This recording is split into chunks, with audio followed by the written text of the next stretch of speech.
Bonjour et bienvenue pour cette nouvelle vidéo collection, aujourd'hui consacrée à un thème bien particulier, Persona 5. Persona 5 The Royal vient de sortir au Japon, donc j'ai pu récupérer le collector, et pour moi c'est l'occasion de vous montrer tout ce que je possède en rapport avec Persona 5. Alors notez bien que j'ai dit Persona 5 The Royal, c'est le nom de la version japonaise, chez nous le jeu s'appellera Persona 5 Royal. C'était la même chose d'ailleurs pour Persona 4, qui au Japon s'appelait Persona 4 The Golden sur PS Vita, hein, évidemment, et chez nous, quand il est sorti, il s'appelait simplement Persona 4 Golden. On commence tout simplement avec le collector de Persona 5 en version japonaise.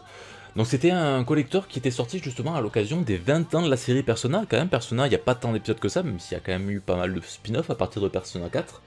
Et bien pour le coup, cet épisode marquait les 20 ans de la série, et voilà, ils ont marqué le coup donc avec un Persona 20e anniversaire. Et ah oui, le derrière de la boîte il est vraiment magnifique, avec tous les personnages principaux du jeu.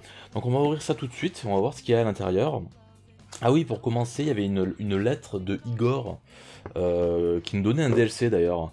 Et c'est une lettre voilà, de Igor qui nous remerciait d'avoir acheté le jeu. C'est pour le 20e anniversaire, il nous remerciait de notre fidélité, bien sûr, en tant que joueur très fidèle. Hein.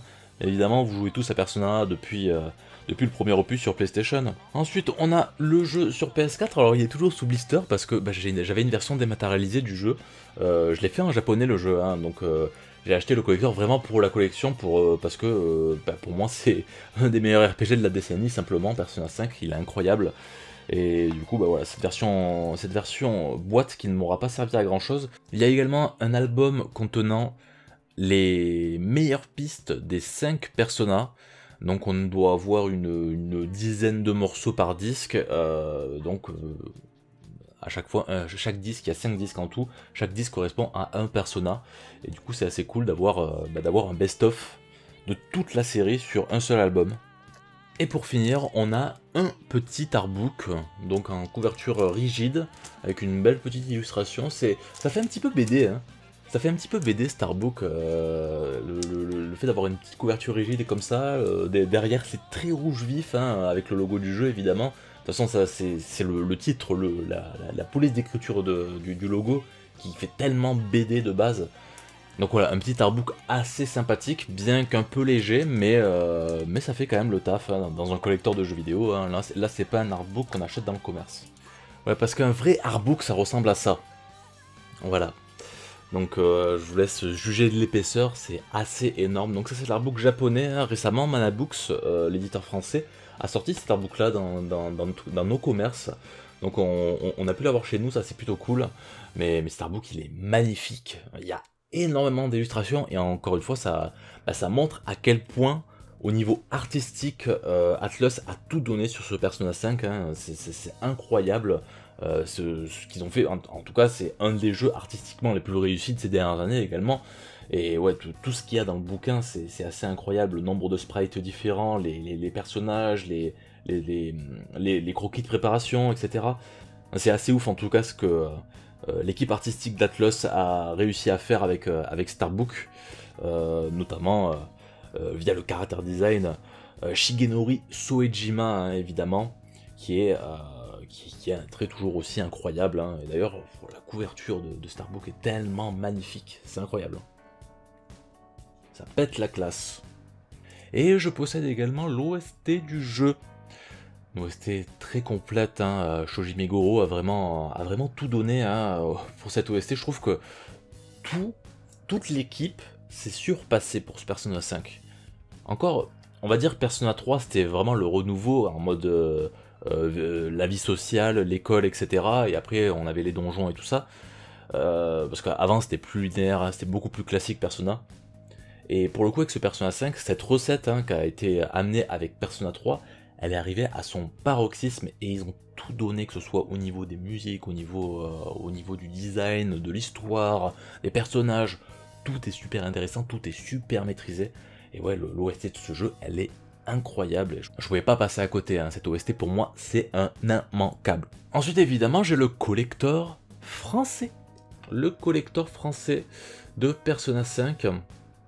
Qui est sorti quelques mois plus tard. Alors ils ont fait un truc plutôt pas mal avec leur collector, je le sors délicatement. Ils ont fait un truc plutôt pas mal. Déjà, c'est que le collector est pas cher du tout en fait. Le collector il coûtait. Je crois que son prix de lancement c'était 69 €. Après, ils l'ont augmenté à 79, il me semble. Si je dis pas de bêtises, je crois que c'était ça. Et quand même, le contenu reste plutôt correct, notamment avec un petit sac. Un petit sac tiré du jeu à l'effigie de l'académie Shujin, hein, la Shuji Gakuen. Shujin Academy, là on voit le blason. Donc un sac vraiment stylé, et même à l'intérieur, hein, il y a les vraies doublures, en fait, on le voit très peu à l'intérieur, le sac en lui-même dans le jeu, mais on voit que c'est le même motif qu'ont les lycéens sur leurs pantalons par exemple. Donc c'est plutôt stylé, hein. Ça c'est un vrai goodies très collector pour le coup, et j'aime beaucoup cette démarche. Bon, évidemment on a le jeu, alors le jeu il est dans un steelbook, alors le steelbook reprend l'illustration qu'on avait derrière le collector japonais. Donc une illustration plutôt cool.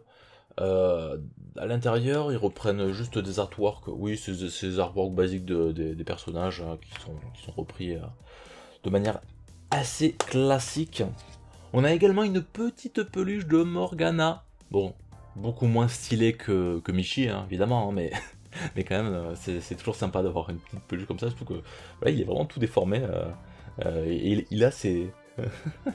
il a sa petite ceinture, je crois qu'on peut lui enlever, hein, non? On dirait qu'on peut lui enlever sa ceinture, mais en tout cas, bon, il est tout mignon et tout kawaii, hein, le petit Morgana. Bon, après ça c'est toujours bon à prendre, mais ça reste un petit peu léger comparé au collector japonais. Donc un petit extrait d'OST, hein, vous avez vu l'OST fait plus de 100 morceaux, là on a 19 morceaux. 19 morceaux au total. Bon, ça reste sympa, mais ils auraient pu faire ça dans un vrai boîtier, parce que là, voilà, dans la petite pochette cartonnée, ça fait un petit peu cheap, je trouve. Et on a un artbook, et vous allez voir que c'est exactement le même artbook qu'on a sur la version japonaise.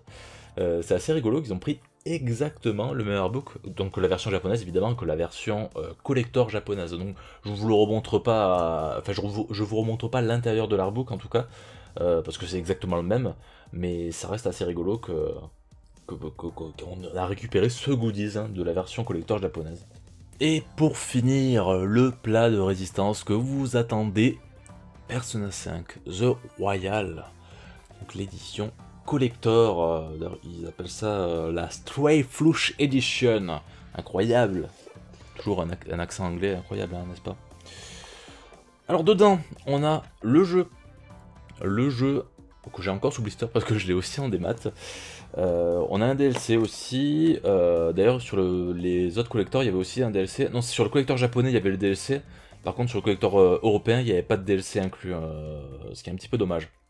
Du coup on a également un CD d'OST, donc 2 disques d'OST pour nous mettre les morceaux inédits de Persona 5 The Royal, parce que je pense pas qu'ils vont nous ressortir une OST complète avec tous les morceaux du jeu. On a une grosse boîte, mais qu'est-ce qu'il y a dans cette boîte? Eh bien, un t-shirt. Oui, un t-shirt. On va l'ouvrir tout de suite, mais c'est marrant de mettre le t-shirt comme ça dans une boîte en fait. Carrément faire une grosse boîte pour mettre un t-shirt. Alors c'est un t-shirt taille L, je l'ai pas encore déballé. On va voir ça ensemble. J'espère qu'il me va. Parce que les tailles japonaises sont quand même beaucoup plus petites hein, que les tailles françaises. Et du coup ce t-shirt reprend le logo du collector avec tous les personnages présents, avec un beau motif argenté, hein. Il est plutôt joli. Et derrière il y a un petit Morgana qui s'accroche, regardez. Petit Morgana qui essaie de remonter.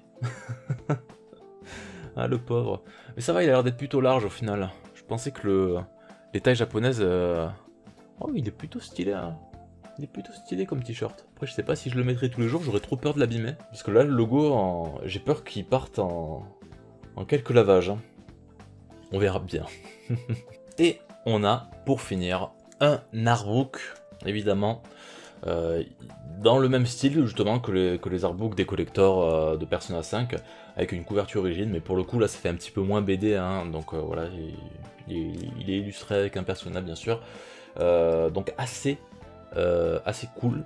Encore une fois, je sais pas s'ils vont faire un vrai artbook pour rajouter, parce que là pour le coup il est assez fin, et tout ce qu'il y a dans le jeu en fait au niveau des sprites etc, ils ont rajouté tellement de choses.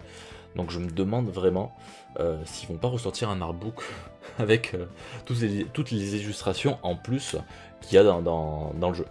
Et voilà, c'est tout pour cette vidéo consacrée à Persona 5. J'espère que ça vous a plu. Persona 5 évidemment c'est un des meilleurs RPG de ces 10 dernières années. Très facilement, hein, vraiment, depuis qu'il est sorti en 2016, et la version royale est encore meilleure.